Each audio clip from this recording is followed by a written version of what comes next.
And if we cough in excessive amounts of uhs and ums, I will cut that out. So we will look smarter than what we may in fact be.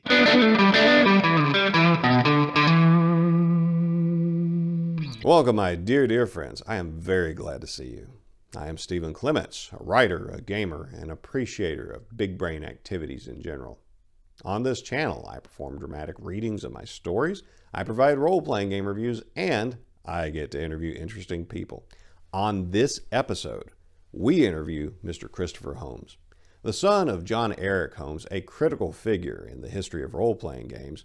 Chris is the heir of a rich literary legacy, and he's a current evangelist of Edgar Rice Burroughs, whose pulp fiction writing influences science fiction, fantasy, and adventure novels to this day. Chris is a new dear friend, and I so enjoyed our time gaming and talking together at the North Texas Role-Playing Game Convention that I just had to have more. If you like to be entertained and learn a thing or two, we discuss literature, what we can learn from it, role-playing games, we make fun of other men's bodies, and we find out that we're soulmates. I think this will be well worth your time, and I hope you enjoy. My dear friends, today we have the pleasure of speaking with Mr. Christopher Holmes. Chris is the son of perhaps the most important editor in the history of Dungeons and Dragons, and so all of role-playing. And both Chris and his father are inheritors of the fantasy and adventure legacy built by one of the most influential writers in history, Mr. Edgar Rice Burroughs. Chris is uniquely positioned to speak to this legacy and how it resonates with us today. So as the conversation unfolds, remember, we're not just talking about trivia and facts. We're exploring the river of culture.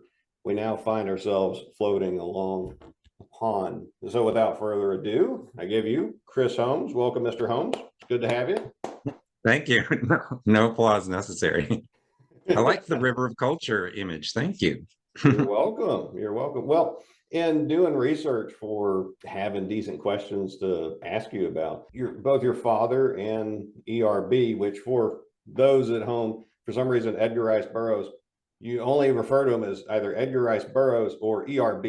Any idea why you don't just say Edgar Burroughs? I don't know. Well, you don't want to say Burroughs because you might be talking about William Burroughs. Yes, and that would, can't do that either. That would be very strange. No, I don't know why. He must have liked the middle name. The pomposity of it, the Edgar Rice Burroughs. Well, my father was often called by his middle name, Eric. So maybe Edgar Rice was often called Rice. I don't know. I don't know. I do not know the answer, actually. But you do know a lot. You do know a lot. And I think the best way to approach it, since we've got that river of culture idea, is start with Edgar Rice Burroughs, and then move to your father, then move to you, because the influences started with ERB and have passed down through the rest of us. And whether you think you're influenced by Edgar Rice Burroughs or not, dear viewer, if you're involved in any role-playing games, you probably are. If you've read any sci-fi or fantasy, you probably are influenced by that man. So, Chris, what drew you and your father to Edgar Rice Burroughs in the first place? Before we get into the deep dive of the man himself and his works, what hooked you? Well, I guess we both discovered him when we were children. My father discovered him at summer camp in Hawaii in the library. He said they had everything that Burroughs had written. I think my father, exaggerates most of his stories. Anyway, he was an avid reader. Dad was, so he had read most of the Tarzan, Pellucidar, and Mars books by the time he was a teenager. And then he got to meet Edgar Rice Burroughs in Honolulu when Burroughs was staying there about the time that World War II started. I think my father associated Burroughs with his childhood, and so he wanted to share that with his children. So he read them aloud to my brother and me, and we started with the Pellucidar series because I love dinosaurs so much. And we had all the great covers on the Ace paperbacks. So we did the Pellucidar series, and then we did most of the Mars series. And I think I finished the Mars series on my own because at that time I was a teenager and could read them myself. But that's why we got into it. I think it's a great age for Burroughs. It's okay to read him as an adult. There's no shame there. He does occasionally bring in an adult theme or two, but it's very kid friendly reading. Some people say, I mean, because it was written in the early 20th century, the language is difficult, but I disagree. I think the language is super easy and you learn a few words, but he's very easy to read and he's very hard to stop reading. Once you start, you want to keep on turning the pages. That's good. In the interview with Chris Clark, we were talking about Gary Gygax and his writing style, and he has the high Gygaxian method of writing, and a lot of people find that difficult to penetrate. But once you catch the rhythm of it, it's super easy to follow along, and you can see all the different tricks he plays with it. And so, same thing with ERB, huh? Yeah, well, same thing with Shakespeare. Maybe, yeah. Gygax has taught me a few words, and so as most pulp writers have. Yeah, I think Gygax could have been edited a little more. I don't think there was an editor there. He was it. So yeah. all of his stuff could be a little shorter. Yeah, and as we're going to cover in more depth a little bit later on, yes, there's a reason I said that your father was the most important editor in the history of Dungeons and Dragons. Now, to stick with ERB, can you give us a brief overview of his life and just something to orient us to the man, so when we get to talk about his works and some episodes from his life, we have the proper context? Well, I'm very bad with dates. That's okay. Just look up the dates if you need them. But he was a failure at most of what he attempted. I think he had some money and a little military training. Did he go to a famous military school on the East Coast? Anyway, he tried being a cowboy. I remember people like talking about that. He read a pulp story. I wish we knew what it was, but apparently it was so terrible that he couldn't believe that anyone had been paid to write it. So because he was out of work at the time, he tried his hand at writing it. And right off the bat, he wrote Under the Moons of Mars, which became The Princess of Mars. He pretty much wrote his masterpiece as his first attempt. And he wrote half of it, I guess. And the editors said, we'll finish it and then we'll print it, which is a terrible, terrible business plan. You should always finish what you're going to try to sell. Yeah. So he was very talented and just didn't know it until he tried. And he was very lucky to find an editor who had a little patience with him. And then his second attempt wasn't that great. It was I Am a Barbarian, a historical novel set in Caligula's time. It's not, I don't recommend it, unless you're into Roman history, perhaps. I happen to be. I might be. Yeah. Or if you're and then I guess it's, and you just have to read everything the man wrote. That's a big assignment with Burroughs. I don't want to put that on anyone. But I guess Tarzan was his third or fourth attempt, and that was a huge hit. He exploited it. He sold it to the comics page, and he sold it to toy companies, and he sold it to the movies and the serials. Some people told him that was a bad idea, but obviously it was a great idea.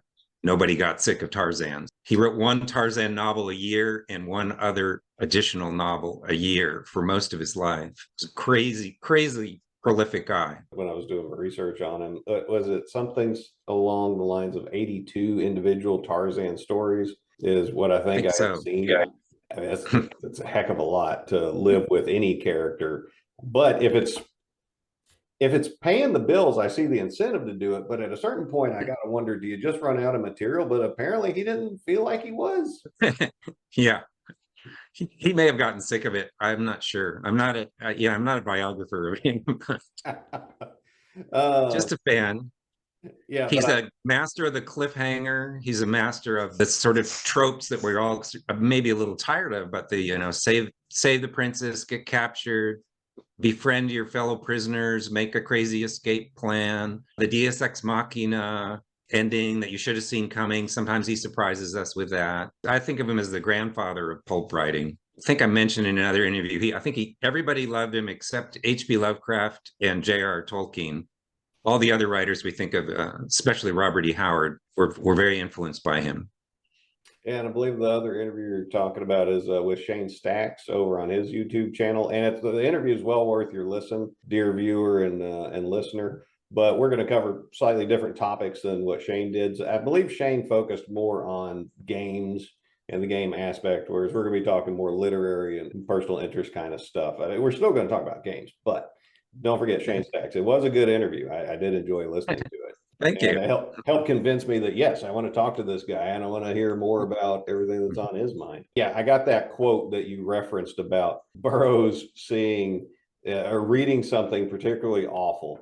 And I believe it goes, if people were paid for writing rot such as I read in some of those magazines, that I could write stories just as rotten. As a matter of fact, although I had never written a story, I knew absolutely that I could write stories just as entertaining and probably a whole lot more so than any I had a chance to read in those magazines. So from this moment of disdain for this run of the mill, just throw it on the page to sell product story that got published, he went on to become one of the most prolific and best-selling authors in history. So Yeah. you never know. If you just get mad one time and decide to do something with that anger, you could change the course of history. Yeah. Actually, my father was somewhat inspired by an English teacher who told him he could never be a writer because his penmanship was so bad. Because in those days, in the 30s, I guess that might have been, penmanship was a supposedly important tool for the writer. Sure. Yeah. And then he went on to do, your dad went on to do amazing things in academic fields, in literary fields, in the role playing field. So, yeah, maybe he had a little bit of motivation from that. That's awesome. So, you touched on a few things that Edgar Rice Burroughs is best known for: his Tarzan stories, his Mars or Barsoom series, and Pellucidar, which he best known as a exploration of a hollow Earth idea. And you also touched on the fact that your father got into these stories when he was young. He shared them with you when you were young. So, what is it about these adventure novels and kind of values and tropes that they explore do you think is particularly nourishing to the spirit of a young man? Or any thoughts along those lines that you have? Yeah, well, I think a lot of beginning fantasy writers and maybe modern fantasy writers try to make their fantasy worlds very believable. And the way they do that is they make things kind of crappy for everyone. So there's a torture and there's all kinds of injustice and suffering. And there's always in an Edgar Rice Burroughs story, there's always a sense of joy to the characters. They're really enjoying exploring the world. And in Tarzan's case, he's enjoying killing animals. And in John Carter's case, he's enjoying killing people with who he feels broken the code of Barsoom. He enjoys killing people, as does Conan, who's sort of an influence Burroughs hero in a way, Robert E. Howard's version of the swordsman. But the sense of joy also goes Tarzan swinging through the trees or taking his clothes off and just going down to his loincloth. There's this things that Edgar Rice Burroughs enjoyed as a child or as a writer. And you see them in the characters. They just love running around, exploring things, hunting, killing things, showing off how adept they are at stuff. And they like being half naked and they like breaking the rules of civilization. And you don't get that in Game of Thrones, There's where's the joy? Yeah, you make a great point because there's so much focus on gritty, nasty, everybody, like you said, everybody's miserable in pop culture today. But the one of the top grossing movies of the past couple of years was Top Gun, where you could just have a good time. You could just show up, you could eat your popcorn, and you could just enjoy a fun movie. You didn't have to have your face drug across asphalt. You didn't have to see all kinds of horrible human suffering. You could just enjoy a friggin' movie, like the Dungeons and Dragons movie. It was just a fun movie. Yes, there were bad things that happened in it, but you were encouraged to just have a good time. And Yeah. you mentioned the kind of things that the characters get into. And while you were talking, I was thinking about all those things sound very action oriented, positive, like positive as in forward moving activities where being engaged, doing things, performing, being dynamic, those are keys. Those are key concepts. And I think a lot of people need to learn that, especially young men, how to do those things, why those things are worthwhile, and to encourage them to pursue that. What do you think? And it kind of inspires the art, I think, as well. I think Frazetta and the other artists and the comic book artists who picked up on the Burroughs material, I think that it's very easy to picture what's going on in a Burroughs novel and to want to draw it.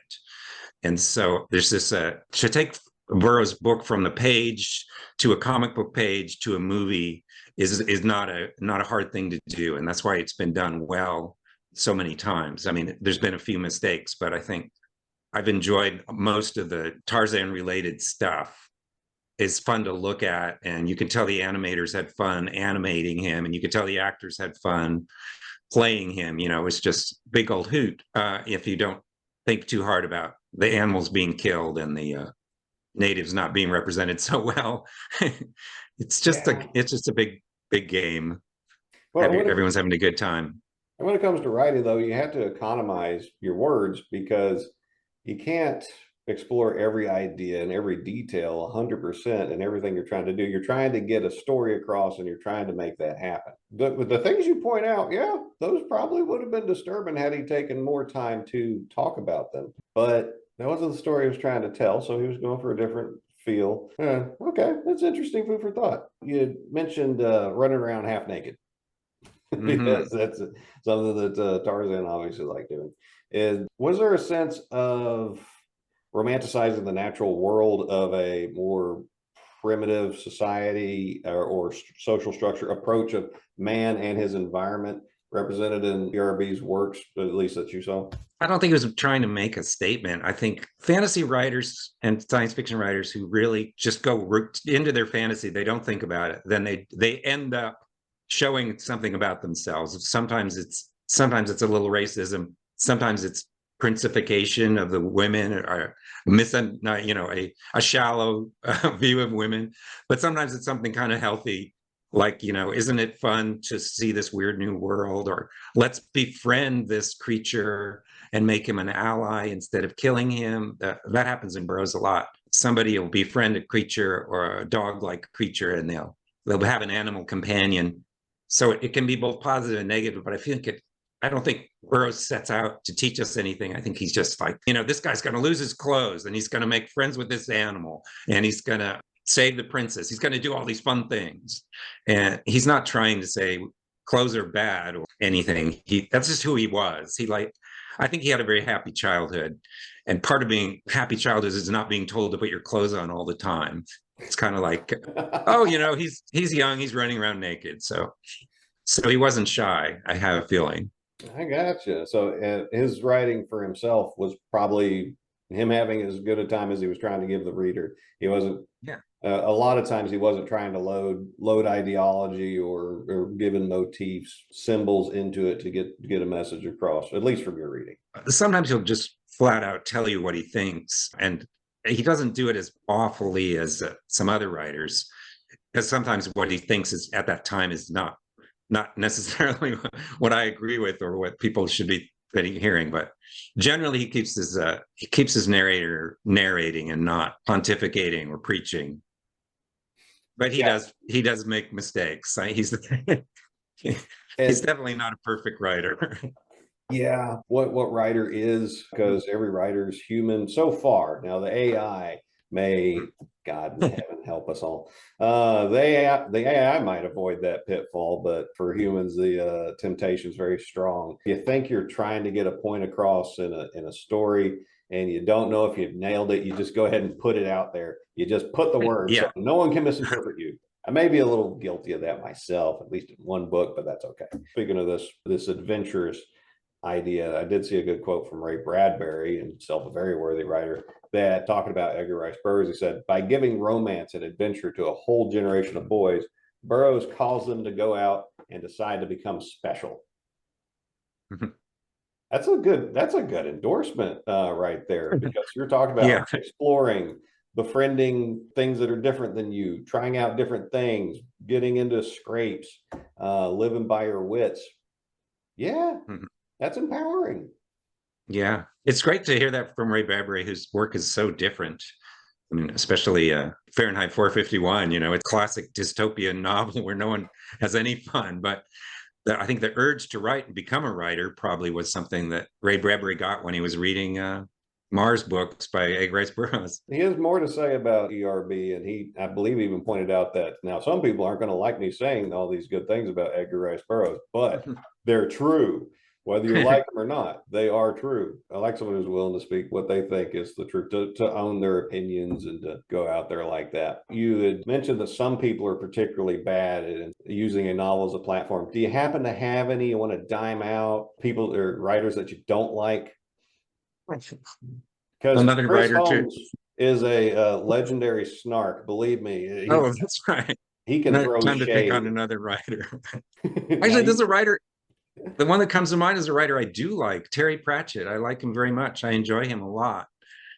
And I usually agree with everything he has to say. But he makes his point, and then he makes sure you don't miss it sometimes.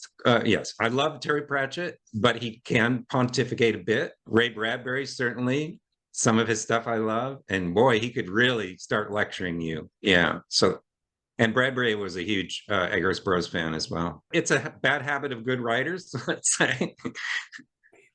Yeah, it happens. You write enough words, eventually you start pontificating on your own opinion and not the story. And you might think it fits into the story, but does it really deserve to be where it's at? Is there a better way you could have worked it into the story to get across the point without haranguing your readers? Because your readers, like you said, even though you agreed with them, it felt out of place. And you didn't enjoy that part. Now, one thing about Edgar Rice Burroughs was, from what you can tell, because I saw this accusation thrown around online quite a bit. Of course, this accusation gets thrown around a lot. Is he a eugenicist and a racist? I think the eugenics thing is definitely blown out, and the racism was sort of not intentional, but it crops up. You'd be reading a story and everything would be great, and then racial stereotype will appear that doesn't need to be there. He wasn't a racist in terms of like he had an agenda and he was trying to indoctrinate us into his agenda. I don't even think Lovecraft, who's probably the one who's most egregious, I don't think either of those guys had an agenda that they were trying to convince us of. They were sort of incidentally racist as part of their culture, and in Lovecraft's case, maybe part of his being neurotic and unhappy. But the eugenics thing, I ran across it in one book, a Venus book. I don't know which one it is. And they encounter a civilization that's practicing eugenics, and it's far beyond everything else on Venus. And Carson, the main character, who's a genius himself, is not allowed into their society because they find him imperfect.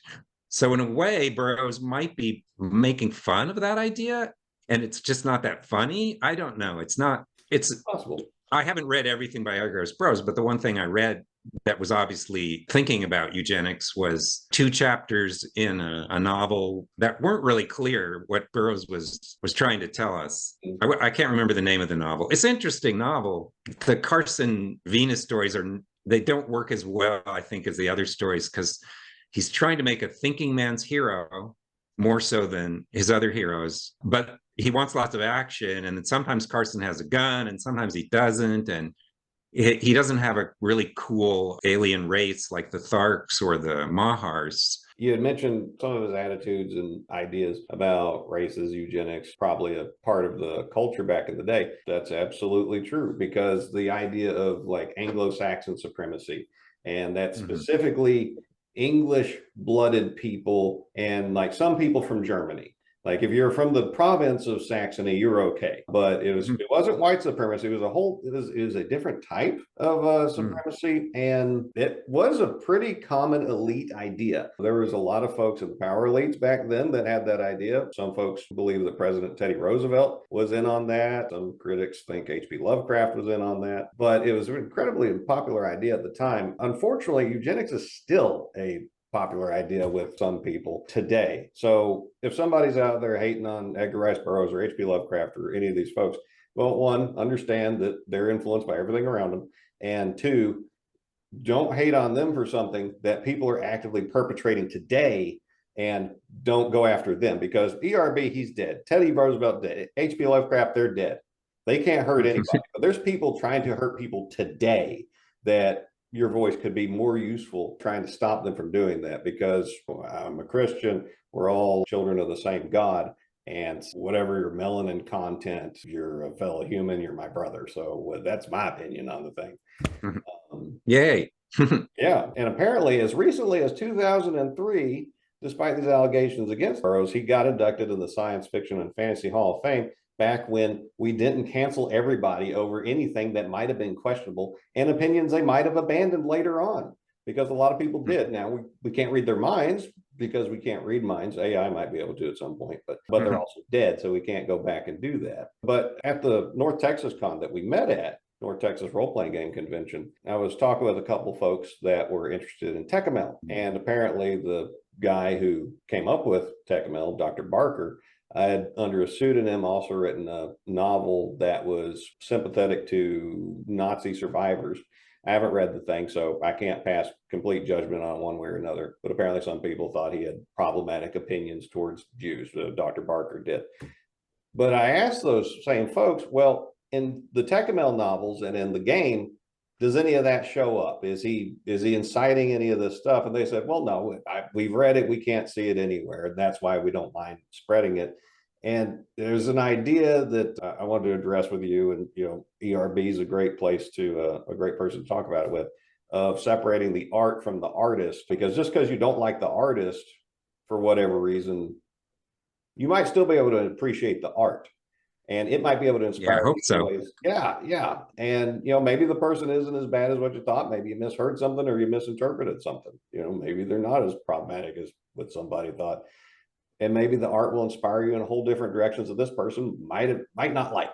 But that's okay. That's okay, because the art, it stands on its own, in my opinion. What do you think about all that? Oh yeah.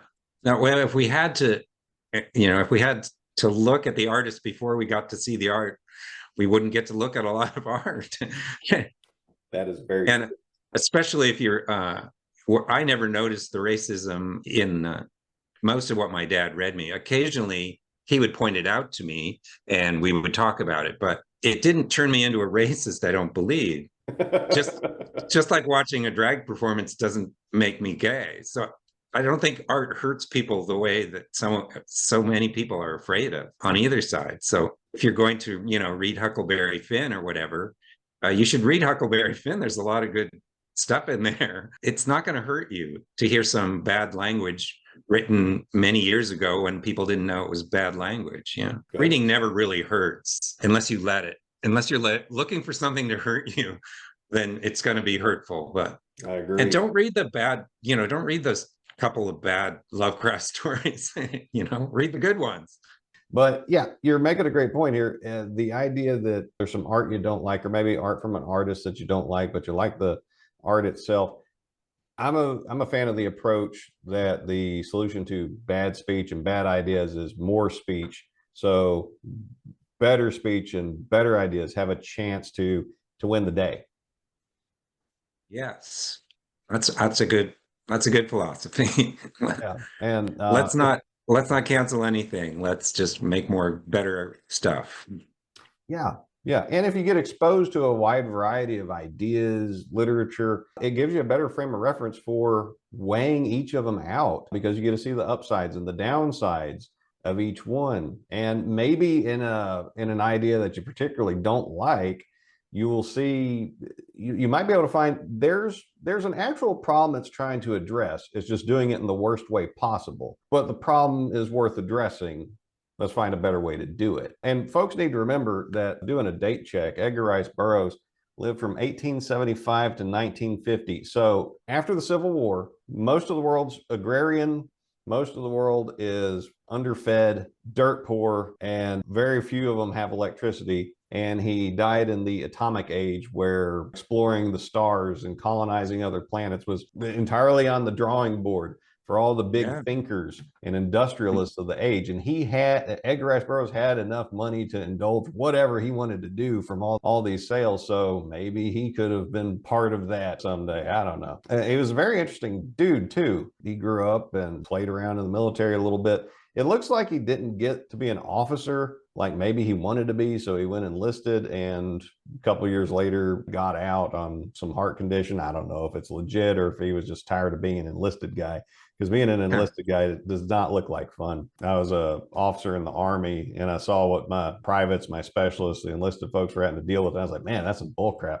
I would couldn't get me to trade places with them. A lot of them good people, but the kind of bull crap they had to put up with, yeah, it'd be a tough sell to stick around in. He had a variety of odd jobs, but once he hit it big, there was one episode that I found entertaining, and you don't necessarily have to speak to this, but just to let folks know that these figures from history, they're usually not boring.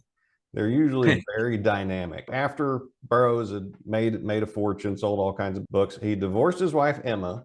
1 year later, married former actress Florence Gilbert Deerholt, who herself divorced from his friend, Ashton Deerholt, with whom Burroughs had co-founded the Burroughs Tarzan Enterprises, and then Burroughs adopted the two kids of these divorcees.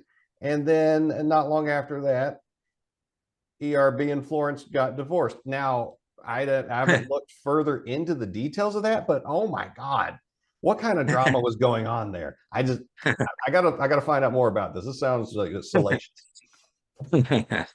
Well, there is a theory that getting a lot of money makes you kind of crazy, which has been borne out a few times, and a few wealthy artists, writers, game designers. People start getting ideas and taking actions based on the idea that you can't touch them, that they're insulated from the consequences of their bad decisions or their bad ideas. Turns out you can still be rich and miserable. Apparently he lost a lot of money too. I don't know the specifics, but I went to his offices to promote Mahars of Pellucidar and Red Axe of Pellucidar, and the Burroughs fans and scholars there were telling me, oh yeah, he made some good business decisions. He also made some really bad ones and lost a lot of the money that he made. So, I mean, that happens to people with money too. They tend to lose their wives and get new wives and lose those and lose their money. And I don't know if they end up happy or not. Yeah. Speaking of another literary figure that you had just touched on a few minutes ago, Mark Twain and his Adventures of Huckleberry Finn and Tom Sawyer. Well, Mark Twain was stridently anti-racist and anti-slavery. So none of those books should be read as though he's endorsing things. It's just the language they use. It was common for the time. Everybody used it. It wasn't anything unusual. But as much money as he made from touring the world, selling all the books, he had a penchant for investing in pie in the sky ideas, and this is going to change the world, and just pissed away all his money. And I found out that he is a distant cousin in the family tree, Samuel Langhorne Clemens. There's a few folks in our lines that get crazy schemes like that and piss away their money. It might be happening. It might be a trend. That's cool, and maybe good storytellers too. Yeah, hopefully. Now, you mentioned that your dad met ERB in Honolulu shortly before the Japanese attack, and I saw where once that happened, Edgar Rice Burroughs volunteered to become a war correspondent, and they let him do it. Do you have any more details on that? Well, I know he was the oldest war correspondent.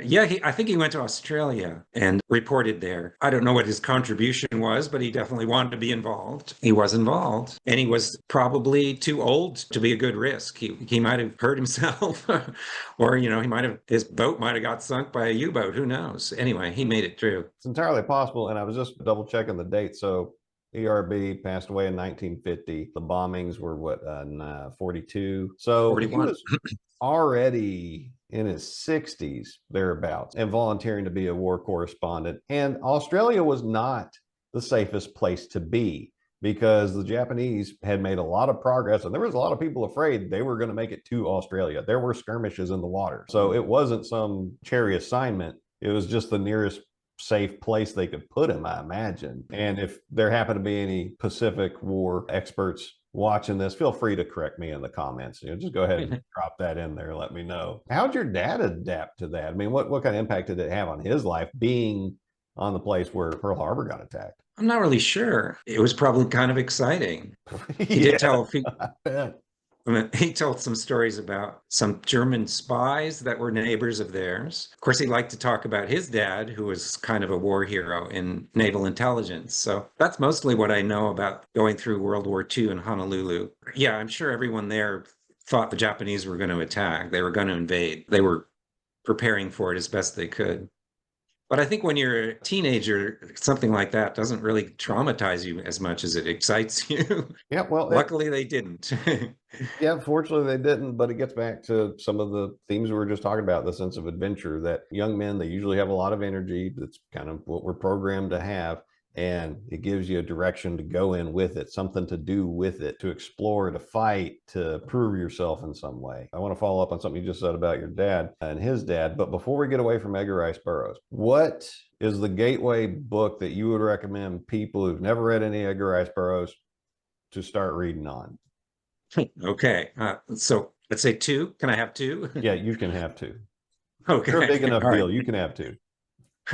So if you like dinosaurs and intelligent reptiles interest you, then At the Earth's Core.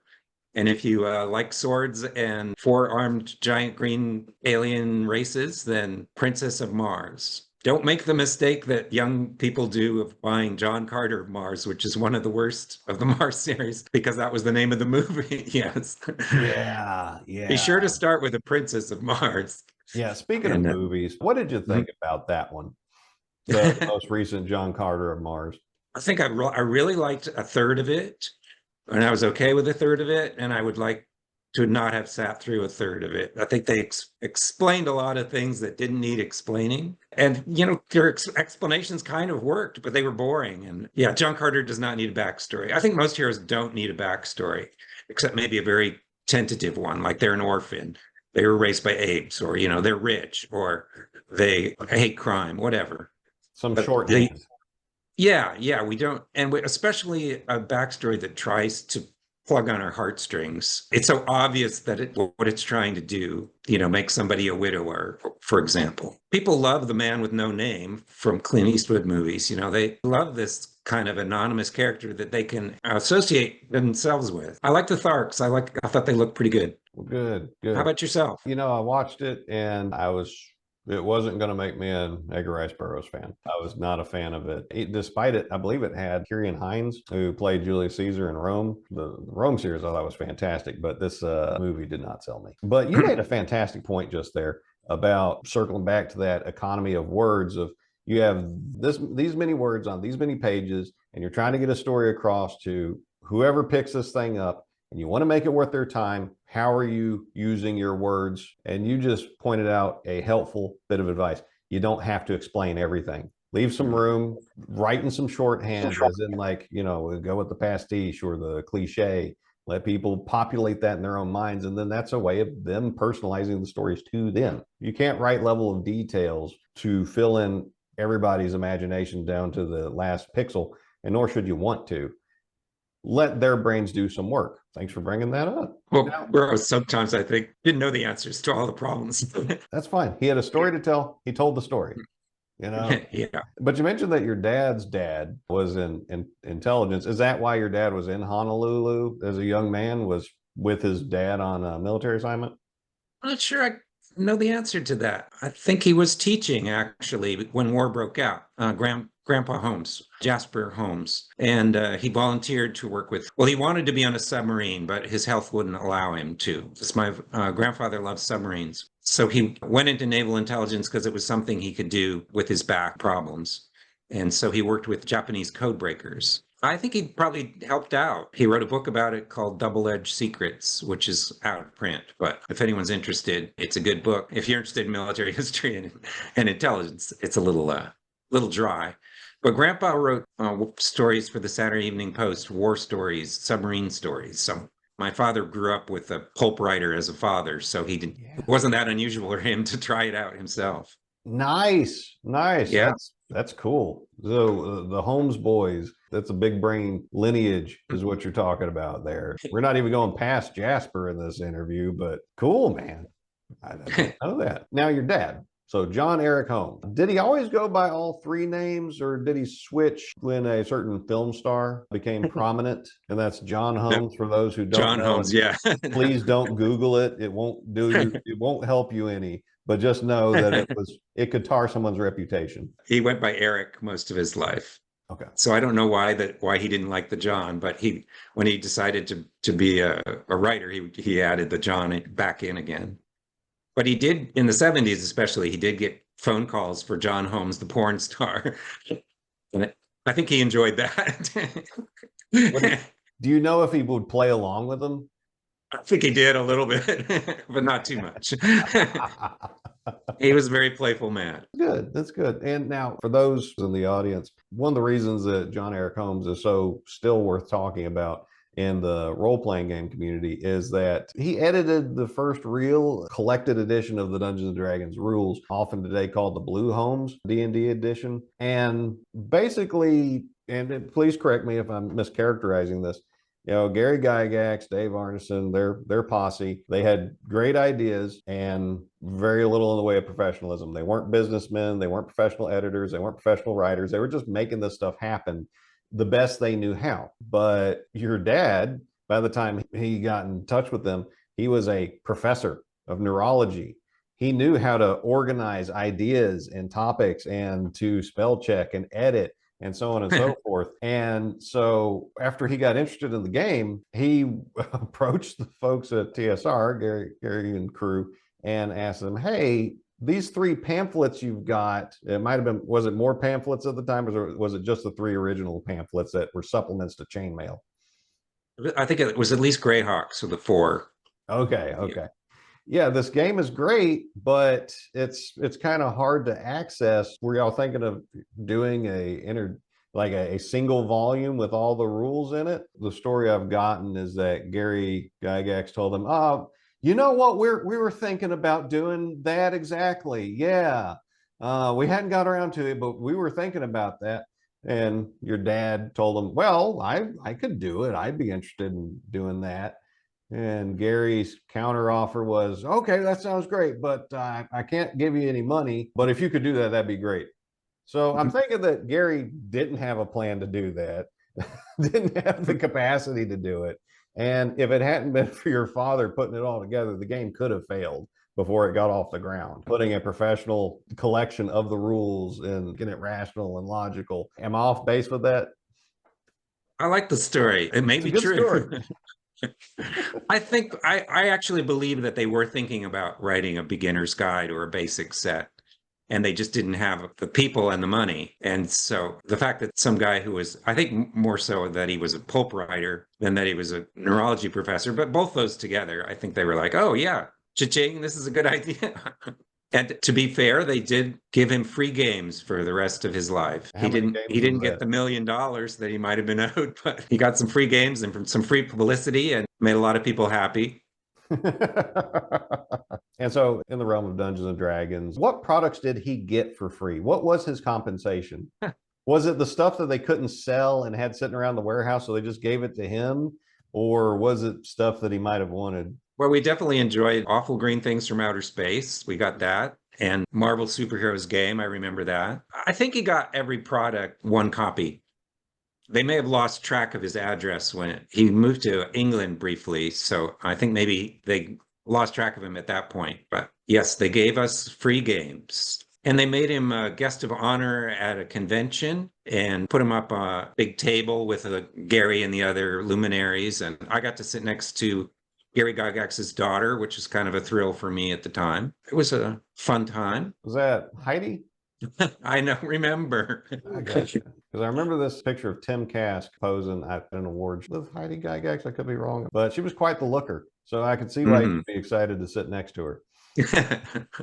She was not interested in me at all. That doesn't matter. That doesn't matter. From what I could tell, your father did the Blue Holmes edition of the rule set, and then a few articles here and there, mostly in Dragon Magazine. But did he do much else with the role-playing game industry? He wrote short stories, which were printed in the Dragon, the so-called Boinger and Zeroth short stories, and he wrote a novel which did not get printed for a while, and then eventually was printed in the, I think, the late 80s, Maze of Peril. And he wrote a book called Fantasy Role-Playing Games, which was kind of an overview, mini reviews of all the products available. And that was printed also by a very small press. So nothing that sold 1 million copies, no. That's okay. That's okay. Yeah. Just to make sure the folks are tracking context, you had for D&D, you had the pamphlets, which were not always available. Maybe you could find one pamphlet, you couldn't find all of them. And then it was the Blue Homes, and then it was every other edition after that. So if you grew up on the Frank Mincer edition or the Aaron Alston edition or any of the other stuff, the first coherent edition was John Eric Holmes' edit of it. And we do appreciate him for that. Thank you. Tell us more about the man himself. Where did he grow up? What was his early life like? Mostly in Hawaii, he grew up, and he was a kind of a rich kid, only child. So he had some close friends, but I think he spent a lot of time alone hiking around Hawaii, and he discovered some tidal caves, and he spent a lot of time hiking through jungles and stuff, snorkeling. And then he went to Stanford, and he wasn't sure what he wanted to do. So he took all kinds of different classes. He did a little bit of theater. He did a lot of science. Then he served in the Korean War. I think actually he was accepted into medical school before he went to serve in the Korean War because they weren't sure he was ever going to come back. And apparently he made the decision to go into medicine because he was between medicine and rocketry that he was interested in. He wanted to be, part of the science fiction future. I don't know if he flipped a coin or if he read Mastermind of Mars, which is what one of the stories he liked to tell, was that he based his career decision on a villain from a Mars novel by Edgar Rice Burroughs. But anyway, he went into medicine when he came back from Korea. Now, can we stop and talk about the Korea bit for a minute? So I noticed that he was in the Marines. And he went in as an officer, served 2 years in Korea. When was he there? Was it when things were hot or when things had calmed down? I guess when things were hot, because he told me he saw his best friend blown apart. So sorry to hear about that. He saw some action. Yeah. He's written a few short stories about it. I haven't read all of them, so I don't know. But I promise you I'll take a look at them. If anyone wants me to do a collection, I'll take a look at his short stories from his war years. Oh, no doubt that would be interesting. Yeah, sorry to hear about his friend. Sorry that he had to go through that. I was deployed to Baghdad for 15 months, but fortunately, my greatest enemies were food poisoning and boredom and divorce. But no one ever shot at me. And after doing all the training prior to deployment, for a split second, part of me was disappointed, like, I did all this training and I don't get to use it. But then the rational part of my mind said, yeah, that means no one's shooting at you, dummy. And I was like, oh yeah, this is good. I like that people not shooting at me. That's great. Did he? Yes, it is. Did he talk much about his service? Besides, not much, no. Well, I may be putting my own opinions on things, but I feel like the Korean War was sort of a disappointment to people who grew up during World War II. It was not as decisive and the outcome was not as tremendous. No, you make a good point there. One I hadn't considered, and I'm sure a lot of people hadn't considered, because the folks that went off to Europe and towards Japan, they were liberating the world from tyranny. And then they got ticker tape parades when it was all done and all the high fives and accolades. Whereas if you went to Korea or Vietnam, you were fighting against people backed by folks that we were allies with not that long ago.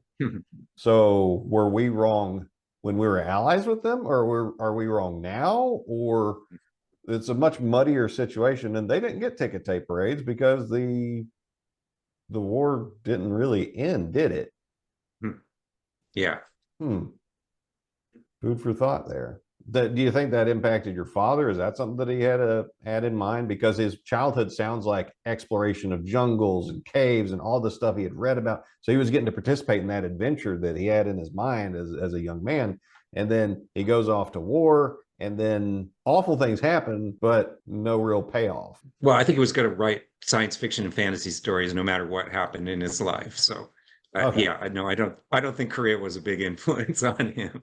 Okay. No. Okay. When he encountered something that he liked a lot, then he would get excited and read it all and share it with me and maybe thinking about writing something. And that's what Dungeons and Dragons was. It was just a very big, exciting new thing that obviously they hadn't refined yet. So it was great that he got involved in it when he did. And it's too bad it didn't last, but I'm Yeah. getting a little payback on the end, I guess. So, what was he like as a person, your dad? He was a great teacher. He was nicer than me. He wasn't quite as snarky and cynical. He taught very well, and he could get you enthusiastic about a subject, whether you were interested in it when he started talking or not. So he had that charisma. I think he probably helped a lot of doctors, become better doctors, and a lot of science fiction fans and Dungeons and Dragons players were inspired by his stuff. So, for his passions, he became an evangelist. He didn't just like something and then keep it to himself. No, no, he spread the enjoyment to others. Yeah, Well, that's and a good. great dungeon master too. What was he like as a dungeon master? He was a little too generous, I would say. Monty Hall campaign style? A little How bit, he did yeah. it? But he Uh, did scare us sometimes. He would come up with some scary stuff sometimes, and it was fun. It was a great game. yeah, like the Great game. were-shark. He Yes, came the up with Were-Shark. were-shark. So, why did he come up with the were-shark? And was it a grudge monster? Because that sounds like a grudge monster to me. You mean Grudge Monster, meaning he was mad at the players for being too powerful? Yeah. I don't think we were that powerful. No. Oh, okay. Okay. He liked visual aids. He liked toys. So he found some sharks, I think, at a toy store that were a little too big, but you could stick your miniature dwarf inside that shark and it could swallow you whole. And he had learned a little folklore from Hawaiian folklore about the shark man. So I think those two things just came together for him. Okay. And then he added the Temple of Dagon as a hook that would lead us into more bigger monsters and adventures. Interesting. So in his home campaign, he had a Temple of Dagon that was an object of conflict for y'all. Oh yeah, Where and did- then that's leads into the thing I'm promoting. Oh, Actually, look, pop it up. Let's see it. What you got? this is a module by Pacesetter. Yeah, Pacesetter Pacesetter Games. Games. Yeah, Yeah. yeah. I Bill think the Barsh wrote Barshes. this. Yeah, and it's based on my father's original dungeon. And this is in the back. They have printed his original pencil dungeon. That's cool. So you get that, and you get there's a cavern with some more sharks in it. I don't know if you can see that, but my dad drew that back in the late 70s. Okay, so if I want more details about this Temple of Dagon, I need to get a copy of that, is what you're saying. Well, his take on the Temple of Dagon. You can make your own Temple of Dagon and make it different if you'd like. So that adventure, that's an interesting story. He didn't write the whole adventure that got published there. He wrote the map. Is that right? That's right. It's based on his map and also the fact he put it in his novel Maze of Peril. Oh. So if you get Tales of Peril, unfortunately, is out of print from Black Blade Publishing. But if they put it back into print, you can read the novelization of my first two characters, Boinger the Hobbit and Zirith the Elf, and my best friend's character, Murray the Mage, and a bunch of characters my father created. And they explore the dungeon and encounter weresharks and Dagonites and Purple Worm and some other things. That's neat. The module takes his maps, inspiration from Maze of Peril, and then adds some extra ingredients to make the adventure that got published. Is that right? That's right. Cool. And it should be available on drive-through soon. And we'll have a link for sure in the description and in the end card so people can find out where to get it. Why didn't your dad write any adventures? You know that when modules came out, it seemed like they were cheating in a way to have someone else create the dungeon and you just read along. And so this sort of the concept of modules and adventures seemed kind of like a cash grab or a lazy man's Dungeons and Dragons. So I think we didn't see them as the art form that they are at the time. I think it's my father was pretty good at sensing that something was neat and new and important, like Teenage Ninja Mutant Turtles comic book. He was very excited about that when it came out. Really? But Yeah, I think we didn't perceive modules and written adventures for what they were, which was a nascent art form. Since that time, I've read some really good adventures and modules, and I've illustrated some, and I'm now a fan. And I think my father would be if he was still alive. He would probably be writing some, but they didn't ask him to, and so he didn't initiate it on his own. I think I remember seeing a quote from Gary Gygax that's right along with what you were saying, where he couldn't comprehend why would people want to buy pre-written adventures from him. They're supposed to be making their own. But, a counter is, well, show people how to do it. Kind of like the choose your own adventure novels or the TSR Endless Quest novels we've been talking about. It shows you what a story can look like and what parts you can have to play with it, and folks that don't have experience doing it. It's a good training technique. Now, are you going to be writing any adventure novel, or not adventure novels, but adventure modules? Well, actually, are you going to be writing any adventure novels too? Don't think I want to try a novel. I have written a short story, maybe try and get that in a collection. And I could be persuaded to write a module. Yes, I think I could do a lot of things. I'm not sure what I should do, which way to jump. I'm a little interested in board games I've designed. And I like to draw. So, who knows? Might be doing something with Jeff D, or it may fall through. It won't be his fault or mine, but I love having a collaborator. That's interesting, especially Jeff D. Especially a really, really talented, smart collaborator. Yeah. Yeah, he's legendary fantasy artist, Jeff D. And also a good game designer. We played in one of his games together at North Texas 2023 Cave Master. I fell in love with how elegant the game was written, with the mechanics of it all. So that would be a fantastic collaboration to work with him. Can you give us any details about that? I don't think I should. It may not work out.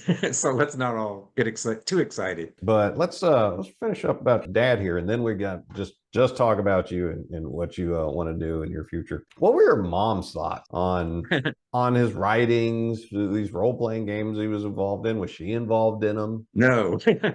Yeah. She wasn't. She did like science fiction and fantasy. And as a family, we read Lord of the Rings aloud, and we read some other works. So she did join in on the fandom in that way. But I don't think she's ever really understood what Dungeons and Dragons was. She wasn't horrified of it or afraid it was a bad influence, but I don't think she ever quite got how powerful a force it is. I think she really liked my father as a teacher, and she kind of thought maybe that writing fantasy books that don't sell very well or was, a hobby and whatever, He could be using his time more productively, or she was indulgent of, okay, if you want to go do this for fun, go do it for fun. Is that how she approached it? I guess so, yeah. Speaking of your father's writing, so he was granddad did stories, he got those published. Your dad was a pulp writer before the Dungeons and Dragons episode. And then one of the things that impressed me most in doing research on your dad was he was so inspired by Edgar Rice Burroughs. I believe it was from a comment from you about how you were sad that the books were over and there wasn't anything else to the story that inspired him to start writing stories set in the Edgar Rice Burroughs universe. And he somehow convinced the Edgar Rice Burroughs publishers to pick up what was effectively fan fiction and run with it and make it official. I'm amazed.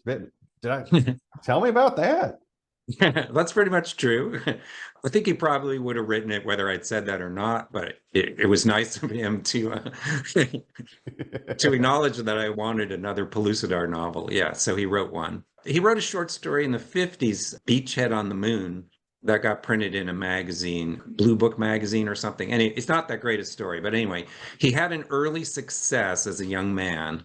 And I think when you've had an early success, it sort of insulates you to the rejection and the struggle you're going to have to go through later on. They originally weren't interested in publishing a sequel, Mahar the Pellucidar, and they made the mistake of telling my dad that they did not publish sequels to Edgar Rice Burroughs' work. And he said, oh, but you just published a sequel to the Tarzan Opar series by Fritz Leiber and another one by Philip Jose Farmer. So then they had to had to eat their words, I guess. Was it hoisted on their own petard, I think is the term. But yeah. That had to be such an honor. Did Did it impress your dad that his work was good enough to where the Edgar Rice Burroughs people were like, "Yes, you may speak in this place." I don't know. I there's a number of things I never asked him, and I wish I had. I'll add Ah, that to the list.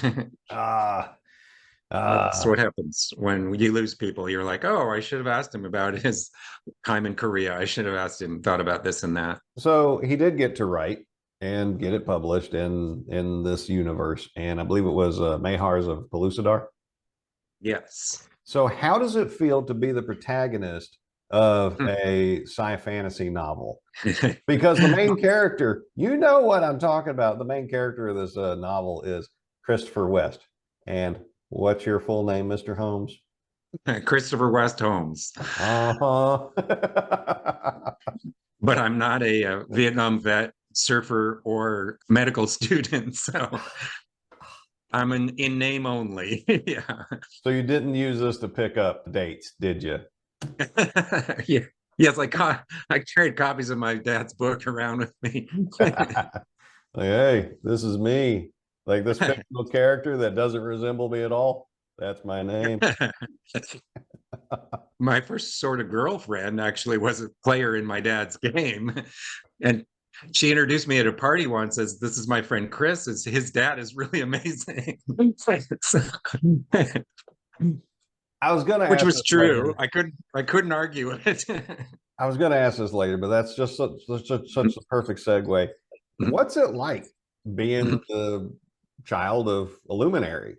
I mean, is it cool? Is it not cool? I mean, you seem pretty happy. I am pretty happy. I'm happy with both my parents. So Good. well, not everyone can say that, but yeah. I'm pretty blessed. I, My parents are great. yeah. Well, I think we're all blessed, or we wouldn't be talking about reading because at least we can read. We have the free time to do that. Yeah. Yeah, And and the play skill games. and the skill to do it. We kind of grew up in the shadow of my grandfather, who was also a very good businessman. He put me and my brother and my half brother, my half sister through college with his trust fund. So I was a trust fund kid. He cast a big shadow. He was a really, really nice man too, and a good storyteller. Triply blessed, I guess. That's great. That's My great. maternal grandfather was an artist, a very talented artist and illustrator.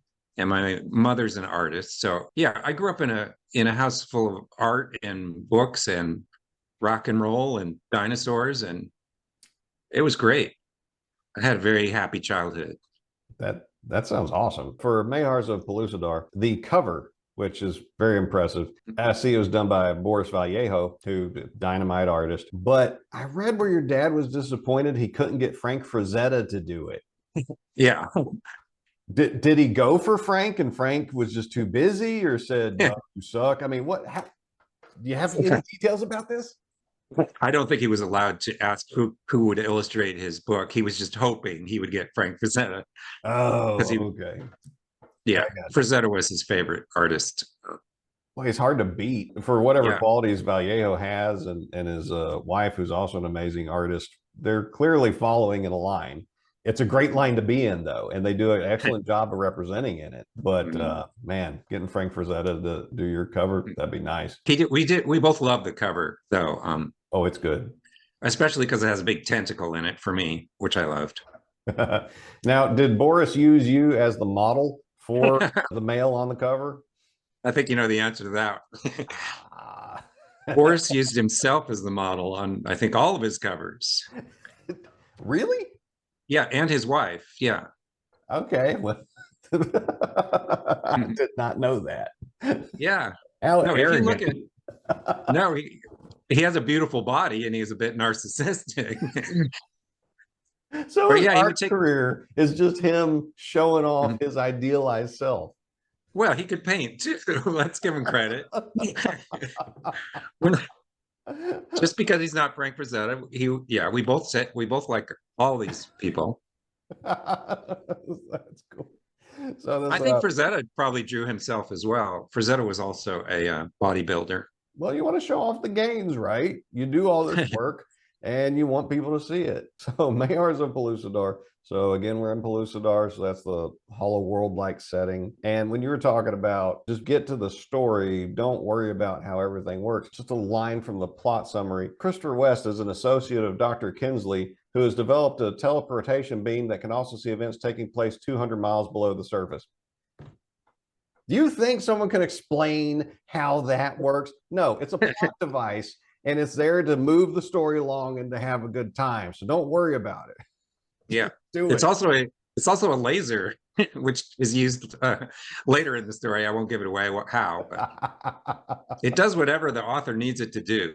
Exactly. For the first, and was this the only novel where you were the starring character? No, Red Axe is Christopher's nickname because he steals a fire axe before he jumps in the matter transmitter. So Red Axe of Pellucidar is the sequel, which was not published in my father's lifetime, but Edgar Rice Burroughs Incorporated has just published it last year. So oh, okay. That's a first. You want to see it? Yeah, let's see it. What do you got? I want to point people towards it.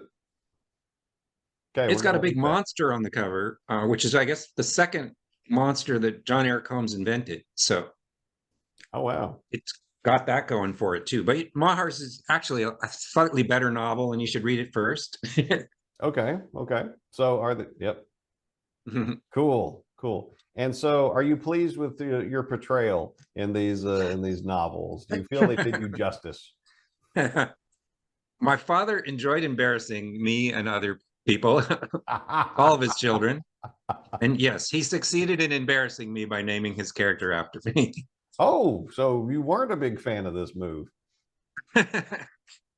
What I'm a big fan of is that I asked him to put a giant octopus in the novel, and he did it. Yes. So I have that. Yeah. That's awesome. That pleased me. That pleased me a lot. There's another Pellucidar novel or story that a Holmes did, The Shrubs of Pellucidar. I believe you wrote that one. And where can we get a copy of that? That was either a birthday card or a Father's Day card. And it's only 2 pages, and no, you cannot get a copy of it. Dang it. For those playing along at home, in the course of my research, I found mentioned that Chris wrote The Shrubs of Pellucidar, a spoof of what his dad had done with the Pellucidar novels. Is that a fair characterization? Of a Father's Day card? Sure. Unfortunately, so somebody was doing research, and they thought fit that Shrubs of Pellucidar was important enough for them to put into like the bibliography and talk about its role, how it played into the universe of Edgar Rice Burroughs. Another joke at my expense. Oh man, I'm sorry. I didn't. No, it's good. My dad made that joke. Okay. And I'm still laughing at it. Yes, I'm sure he made it with love. Were these jokes good natured, or did he have a mean streak? I mean, how should we take it? He never showed a mean streak. Okay. No. Okay. So it was good. Yeah. It was in good fun. Yeah. And so I have a mean streak, but I'm hiding it well lately. Oh, we're going to bring it out in you. We're going to bring it out in you later. So Mayors of Pellucidar did get published in his lifetime. And then the Red Axe of Pellucidar came along just recently. So people could check that out. Now, there were some other stories that he was working on, like Danton Doring. He was writing that with Edgar Rice Burroughs' one of his children, wasn't he? Yeah, John Coleman Burroughs. So the good news about Danton Doring was he actually wrote it and finished it posthumously after John Coleman passed on. But it is a finished manuscript, but it's problematic getting it printed because John Coleman made some beautiful paintings for it, which the Burroughs people also want to publish if they publish it. So now they're involved with John Coleman's widow and with the rights to the art, which is now in private hands. And so it's kind of a tangle for them. And because there aren't that many John Coleman Burroughs or John Eric Holmes fans out there, it's probably not going to make them any money. It's just something they'd like to do because they're fans too. So I think it's going to get done, but no particular time frame on that. Okay. And an interesting setup to talking about the novel Danton Doring was that the Burroughs child you mentioned was apparently had some health issues that your Mm. father was uniquely capable of assisting with because of his background in neurology. And I take it over the course of the treatment or just their interactions that they got along, they developed a friendship and wanted to work together. Is that right? Something like that. I don't think it was many meetings, but yeah. Okay. One of the things that happens when you, especially Parkinson's, which he was suffering from in those days, you could go to another neurologist if you didn't have to pay a lot and see what they thought if you were taking enough of the medication, and was there anything else you could do? Not a lot we can do for Parkinson's patients, unfortunately. But I did get to go with my father to John Coleman's house and meet him. I was disappointed that his house wasn't covered in his paintings from Mars and Pellucidar, but it was a neat experience, but kind of heartbreaking, because one of the nightmares if you're an artist is to lose control of your hands, which is eventually what happens. That's sad, but he was able to put out he was able to produce a lot of art before that happened. Yeah, That's good. I mean, he suffered from not being Frank Frazetta or Alan St. John or these other greats. So it was probably difficult for him to be an artist living in Okay his father's shadow. to not be the greatest artist Yeah. ever, just be the best that you can be and represent the best, the most beauty you can to the world. I think that's all any artist could really ask to do. So He has a published book, which I enjoyed. It's not as good as his father's, but it has a great monster race in it, underwater race. And the book is called The Treasure of the Black Falcon yep. by John Coleman Burroughs, and it's rare and out of print. If you love monsters, it's got a great monster in it. Okay, well, don't spoil it. I won't tell you anymore. Oh, good. One thing that piqued my interest was your father had also at least started on the idea of Conan on the River of Doom, or as could be characterized, Conan goes to Africa. Those are my words, not anybody else's words. Did anything happen with that? Did he finish it? Was it anything? The bad news is he did not finish it. The good news is he got paid, thanks in part to El Sprague de Camp. El Sprague de Camp made some kind of contractual thing where if somebody at the time was writing a Conan novel, you had to pay them for doing half of the work, whether they finished it or not, whether you wanted it printed or not. But whatever editor was in charge, and I don't know his name, luckily, didn't think Conan was ready to have an African girlfriend. And so he didn't want to print it. So my dad was canceled, I guess. Conan's a conqueror. Everyone needs conquering. The ladies of any tribe, any land need There's no Conan fan on earth, no true Conan fan on earth would accept this argument. The world was totally ready for Conan to have any kind of girlfriend from any part of the world. Yeah. Exactly. And about what year was your dad working on that? I was thinking the 1980s. Okay, because that's just past the 70s, and so it is past the golden age of the blaxploitation film genre. Take Coffee and Conan and put them together. Get Pam Grier and Arnold Schwarzenegger together. Yes. Come on. I'm there. I would have watched that. That would have been awesome. That's $1 million idea back in the 70s. Back then. Now, not so much. Not so much. Well, Grace Jones was pretty cool in that Conan movie, I thought. Yeah, she was. And so that one it kind of died on the vine with the editor at the publishing house. Is there any way that it's ever going to get done? Well, yeah, where there's money, there's a way. Who knows? I haven't read it in a while. I do have it. And I saw where he had tried reworking it to, instead of being Conan, he filed the name off and changed a few details to where it was focused on a survivor of Hannibal Barca's army after the Battle of Zama. Does that version exist anymore? I don't know that story, actually. Oh, really? I feel like that's something that was suggested by somebody, a Conan fan, probably. Okay. And that now it's grown in the telling to where it was his idea. So not everything attributed to your father is in fact your father's. Yeah, I think that's true of a lot of things. Out of control. Yeah. No, so too bad. In general, what did your dad think about the publishing industry? Did he have any strong opinions on them? Were they all a bunch of crooks that he hated working with? Did he love it? How do you relate to being a fiction writer?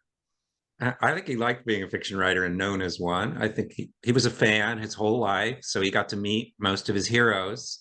get their signatures and talk to some of them and collaborate. No, I don't think he was bitter about that. He may have been a little bitter about some things that, didn't get printed or that he didn't get paid for. He hid his bitterness well, used his sense of humor a lot, buoy him up. Good. It's a good thing he had a day job, though. I think it's good advice. Yeah. Find a job you can do that you're good at, and then do your writing on the side. Some people go with the all in, no, don't hold back, don't get a day job, just go 100% into what you're doing and it's going to work out. Statistically, it doesn't work out for that many people. And, I have creative endeavors myself. So do you. But I know I have a day job because I like air conditioning and I like food. Yeah. I'm a big fan of those things. I'm a big fan of having a backup plan. And sounds like your dad he was happy with what he was doing for the paycheck. And then in his free time, he went and had fun. That's cool. Good advice. Don't be Philip K. Dick and have to live off your wife who's making hippie jewelry. Yeah. Ooh, I didn't know that story. That's rough. Yeah. He also got a loan, or I heard Robert Heinlein gave him some money at one time. He was so poor. That's not good. That's no. Not good. Well, like H.P. Lovecraft, was poor, like pretty much his whole life. Yeah, his work has such a massive influence on pretty much anything in culture today. But at the time, he was eating crackers, going around on buses, not comfortable, sleeping on benches, whatever. It wasn't a good time. Although I think he liked crackers, chocolate, and coffee. He didn't really like eating food, normal, healthy food. Well, I do like crackers, chocolate, and coffee. Yeah. This used to have a bunch of Ritz crackers in it. Nobody should choose H.P. Lovecraft as a role model. No. But they should definitely read him. Yes. If they like weird fiction. Absolutely. But now moving on to just Chris Holmes, exclusively. Okay. We talked about your dad's massive impact on the role-playing game industry. So what relationship do you have or do you want to have with the RPG hobby? It sounds like you got some ideas and things you want to do. Tell us about them. I've met a lot of really nice people and a lot of really talented people. So yeah, I've done some drawings for some of them, for adventures and for articles and stuff. So I like that relationship. Yeah, I'd like to do a game. I'd like to find a nice collaborator. I'm a little nervous about trying to get money for a project and then, having to deal with that side of the things since I haven't seen a lot of money coming from role-playing games, especially old school role-playing games. Yeah. Yeah, market's relatively small. And then which old school role-playing system do you pick to publish for? Because it seems like every time I open up DriveThruRPG or go to a convention, there's a multitude of more OSR systems out there. You do have some big ones like Dungeon Crawl Classics, Swords and Wizardry, and a couple others that I'm no doubt doing a service to by not mentioning. But there's an infinite number of offshoots. So the market is always getting balkanized, and that's tough. That's tough, man. So, but it's fun. I mean, it's great that everyone has these choices. And you can steal, one mechanic from one game and another mechanic from another and make your perfect game of Dungeons and Dragons or what have you. So it's a good problem to have, I think, actually. Now, you mentioned a board game, that you've made a board game, or you're working on a board game that you're interested in? Yeah, I've made a couple of board games, one for younger players that would involve, unfortunately, making miniatures, and then another one for older players that I think could all be made with cardboard and paper. That one, The Treasures of the Mummy's Tomb, I think is almost ready for me to try to sell. I got to play test it that Sunday you were there. I don't know if you saw it out on the table, but yeah, it's fun. Pretty fancy. It's kind of fancy. I like to call it's like Dungeon, but less boring and more violent. So Dungeon's a good game, but there's ways you could go with it. I'm the snarky guy though, so are you gonna snark on Dungeon unless you stop me? Yeah. Well, go for it. I mean, it's okay. So Dungeon is a treasure collecting game, right? Yep. You go around the board, collect treasures. Whoever gets the most treasures gets back to start and wins. Yep. But it doesn't have a mechanic for killing off the guy who's got the treasure. And it also doesn't have a mechanic for wandering monster that you have to avoid. And it also has some mechanics which waste a turn. So if you fall into a trap, you lose a turn. If you're defeated by the monster, you lose a turn. So I play games with teenagers And when a teenager loses a turn, it's a bigger deal than when you or I lose a turn, because we've been playing games for most of our life. So we're like, okay, so I'm losing a turn here. Actually, dying in some ways is preferable to losing a turn in some games because it's more interesting. You die, maybe you lose a treasure, you're reincarnated somewhere else. So that's what I don't like about Dungeon. I still like it. It's fun. It's great to see all the rooms and have all the monsters. And it's great when you get that +1 sword. Yeah, I got to play with the original designer, Dave McGarry, at GaryCon 2019, and he was just the sweetest guy. And it was a heck of a lot of fun Sorry, playing. Dave. What's that? I just apologized to him. So if we hear that after seeing this interview, Dave McGarry died of a heart attack, we know who to blame. It's that guy right there. The power of his snark took out a legendary game design. Now I'm sure Dave's going to be fine. It was a good time, but you raise a good point. That could make the game a little more interesting in this way or that. That might be worth doing. How'd the playtesting go? Did folks enjoy themselves? Yeah. Oh, yeah. And my game needs improvement too, and I'm going to improve it. Well, that's why you do the playtesting.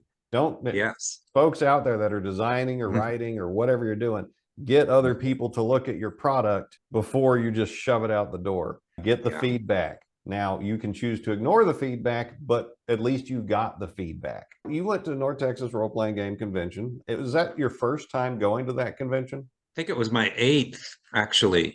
Yeah. Alan Grohe, who published Tales of Peril, the collected short stories, and he thought it would be ready to promote at this first convention that I went to, but he was a year or two off. But I'd already bought the tickets and the hotel room, so I showed up anyway. But I got to meet Jim Ward, and Tim Cass pretended to remember me, and met Jeff D like right when I walked in the room. And I played my first game of Cave Masters 7 or 8 years ago. Oh. And I played in Victor Raymond's Empire of the Petal Throne game with Jeff D as a fellow player. Yeah, all that happened to me at my first con in many years, since my father and I used to go to conventions. So it was a great experience, and I just want to keep doing it over and over again. So how many cons do you go to in a given year? That one, and I go to one in San Jose. Anyway, I go to a little tiny one here in California. I'm going to try to go to another one. GaryCon is inconvenient because you'd have to fly and rent a car and then get a hotel unless you sleep in your car. So I mean, I'm not ready to do that again. You don't want to do that. I did live in New Hampshire for a little while, and I got some friends that go to the Total Con outside of Boston. So you just fly into Boston Logan, and then there's a shuttle you can pay. I think it's like $50, takes you to the hotel. You stay there. And I think Chris Clark's thinking about going next year. I'm thinking about going next year. But it seems to be a well put together con that might be worth checking out. But you're right about GaryCon because it's in Lake Geneva.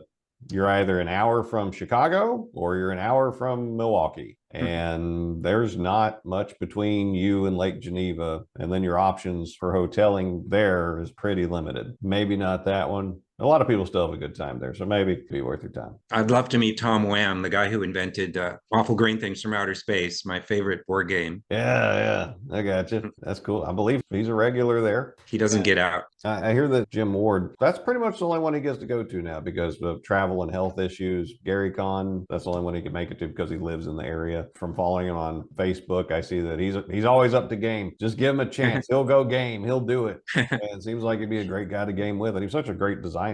Getting to work with him, that'd be, yeah, if you could work with him, that would be good. Yeah. So you mentioned Jeff D. You'd like to work with him. Are there any other game designers you're interested in working with? Sure. I want to work with Levi Coombs. He knows it, I think. Bill Barsh from Pacesetter did a great job on the module, and we're going to do another one, I think.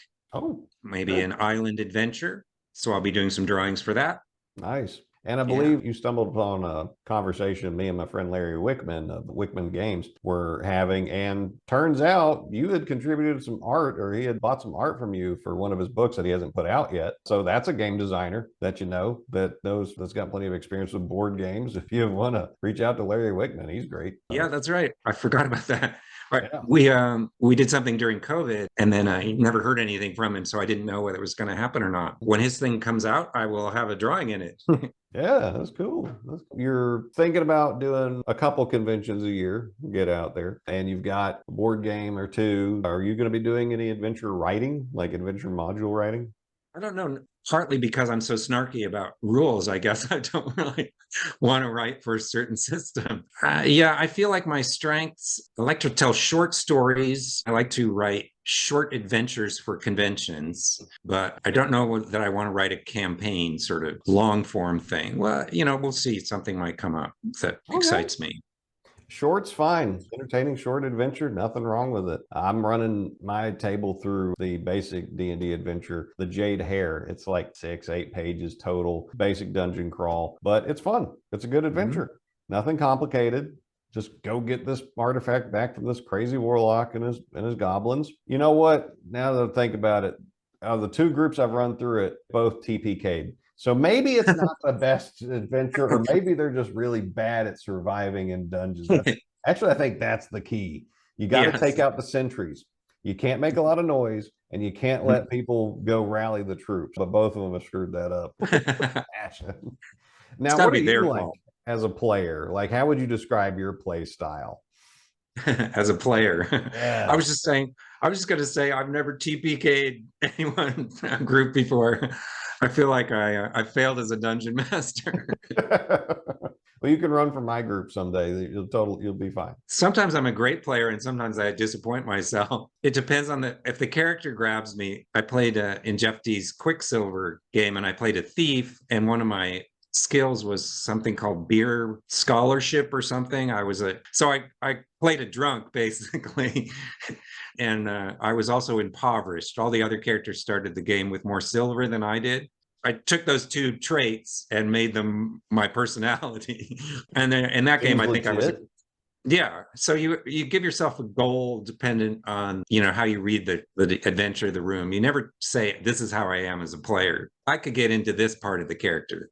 I'm an actor, I guess. Yeah, it sounds like you're interested in the role playing. You're interested in finding something about the character you want to sink your teeth into and then exploring that, which is great. I love that. The role playing part of role playing games. I like the game part too, but I like testing out what this character's like, what's their potential, what can they surprise me with as I play them out. I was humbled by some really great actors that I played with in the last convention who could just do a voice for hours and totally inhabit their characters. So I like to use my own voice. That's a good voice. Except for I don't like to do a voice for very long.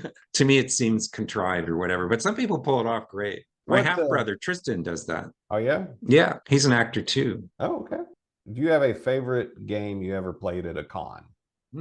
Wow. I've played some great ones. There's so many good dungeon masters and so many good opportunities. It's always sad to walk by a table and go, oh, I want to be at that table with that guy. Yeah. Did get killed by Levi's falling slime trap that he's talked about in another podcast. And I also had Chris Clark had a robot perform an unnecessary amputation on my character. I've had some interesting stories. Which game was that in? Was that a Lance, or was that another one of his games? It might have been called Lance. Yeah, it was basically the super intelligent mothership that was going crazy, and we were trying to loot it, I believe. When I got injured, we had this way to contact the AI and say, send your metabots here. So I was like, oh, I'm gonna live. And no, not at all. And no, the metabots are not your friends.